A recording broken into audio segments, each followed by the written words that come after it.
संविधान दिवस के इस महोत्सव में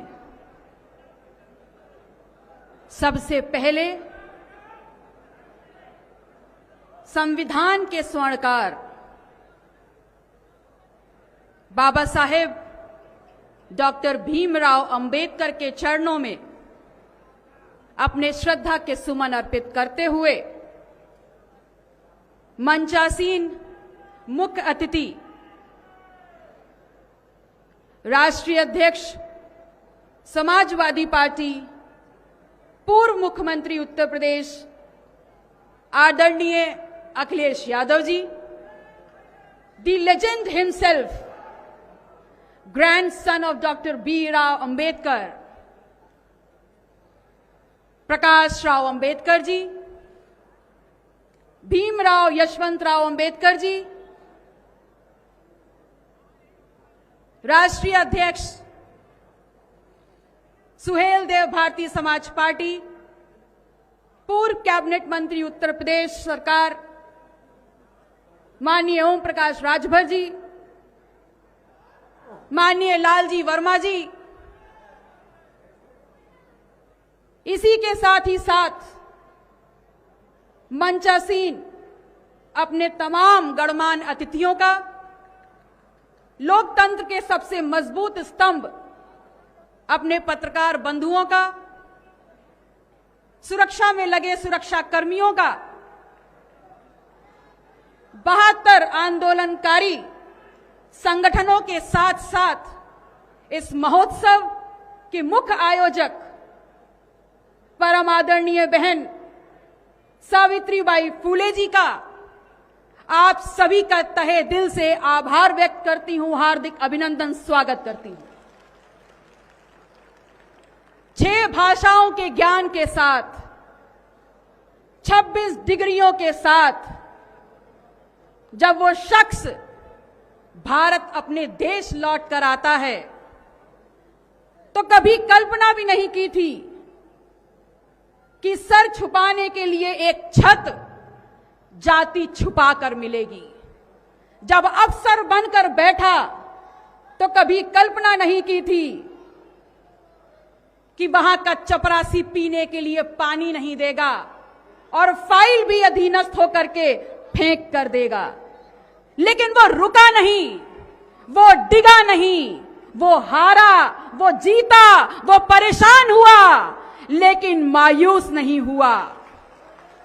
बिखर गया उसका परिवार, लेकिन वो इस भारत देश में पे बैक टू सोसाइटी के मिशन को लेकर अड़ा रहा, डिगा रहा और ये समझाने का काम कर दिया कि मैं आया हूं अपने बिखरे हुए समाज को इकट्ठा करने के लिए। और जब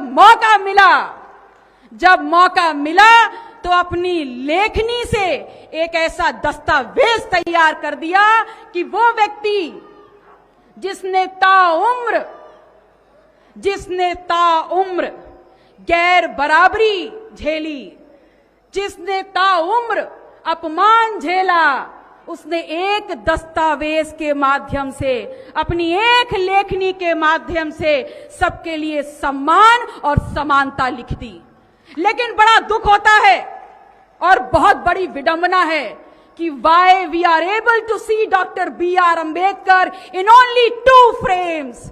हम डॉक्टर बी आर अंबेडकर को सिर्फ 2 फ्रेम्स में क्यों देखते हैं, सिर्फ 2 खांचों में उनके व्यक्तित्व को रेखांकित क्यों कर दिया गया है।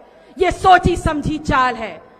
अगर आपने देखा होगा तो देखा होगा डॉक्टर बी आर अंबेडकर को एक सूट बूट पहने संविधान की किताब को पकड़े हुए उस व्यक्ति को, या सिर्फ संविधान वेदता के रूप में, और या देखा होगा दलितों के नेता और आरक्षण वाले शख्स के रूप में।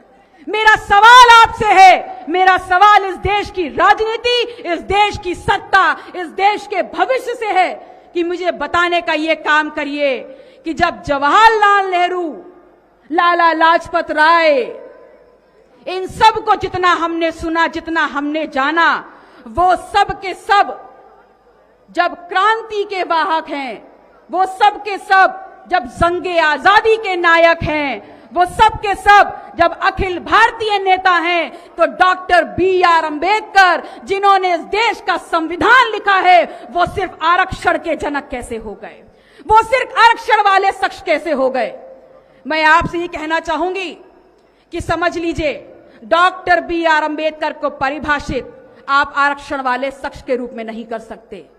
उनका पूरा परिचय होगा समाज शास्त्री डॉक्टर बी.आर. अंबेडकर, इस देश की महिलाओं को अधिकार देने वाला डॉक्टर बी.आर. अंबेडकर, इस देश की राजनीति पलटने वाला डॉक्टर बी.आर. अंबेडकर, इस देश में हर व्यक्ति को समानता का अधिकार देने वाला डॉक्टर बी.आर. अंबेडकर, और ऐसे अपने संविधान के रचयिता के सामने बार बार सर झुका के शत शत नमन करती हूं।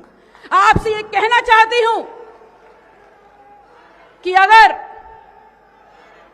जब भारत जंगे आजादी की जंजीरें तोड़कर एक नए राष्ट्र के निर्माण की तरफ बढ़ रहा था, तब उन्होंने अगर राष्ट्र निर्माण के लिए किसी पे विश्वास किया, then that was only one depressed, one Dalit, one achhut of India who was the only and the only option, एकमात्र विकल्प था इस देश को एक राष्ट्र बनाने के लिए डॉक्टर बी.आर. अंबेडकर।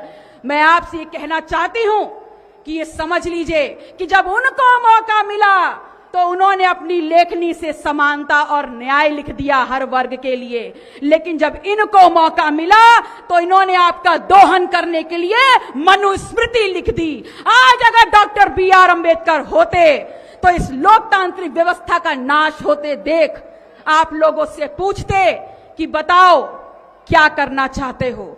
अगर आज वो होते तो पेरियार, डॉक्टर लोहिया के साथ मजबूती से खड़े होकर के एक बहुजन एका खड़ी कर देते। अगर आज वो होते तो फूले को लेकर, सरदार पटेल को लेकर और डॉक्टर सोनेलाल पटेल की यात्रा को लेकर के इस देश के पिछड़े समाज से पूछते कि आप अपने देश को और अपने सपनों को कैसे देखते हैं। मैं आपसे अपनी बातों को समाप्त करते हुए सिर्फ इतना कहना चाहूंगी कि याद रखिएगा, ये लड़ाई 90 बनाम 10 की है, ये लड़ाई इस देश के कमेरा बनाम लुटेरा की है, और अगर हमारे संविधान के साथ खिलवाड़ किया तो खून की नदियां बहा देंगे, और अगर उसके प्रतिकार के लिए मुझे बागी बनना है तो मैं फक्र से कहूंगी कि मैं इस देश की बागी बेटी हूं। और आपसे ये कहना चाहूंगी कि जातिवार जनगणना नहीं होगी तो इस बार जनगणना नहीं होने देंगे। अगर आरक्षण से खिलवाड़ होगा तो विरोध हो जाएगा और मैं बागी बनकर मरना पसंद करूंगी।